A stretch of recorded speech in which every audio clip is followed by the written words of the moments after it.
சட்டவிரோதமாக ஒரு தொகை வெளிநாட்டு நாணயத்தினை கொண்டு செல்ல முயற்சித்த ஒருவர் கட்டுநாயக்க விமான நிலையத்தில் கைது செய்யப்பட்டுள்ளார்.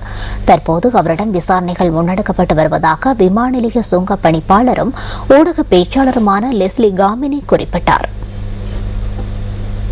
சட்டவிரோதமாக கொண்டு செல்ல முயற்சிக்கப்பட்ட ஒரு தொகை வெளிநாட்டு பணம் இலங்கை பயணி ஒருவரிடம் இருந்து நேற்று கைப்பற்றப்பட்டுள்ளது. கைப்பற்றப்பட்ட பணம் 1,20,00,000 ரூபாய் பெறுமதியானது என விமான நிலைய சுங்க பணிப்பாளரும் ஊடக பேச்சாளருமான லெஸ்லி காமினி தெரிவித்தார். அமெரிக்க டாலர், யூரோ, ரியால், பவுண்ட்ஸ் உள்ளிட்ட மேலும் சில வெளிநாட்டு நாணயங்கள் அவரிடமிருந்து கைப்பற்றப்பட்டுள்ளன.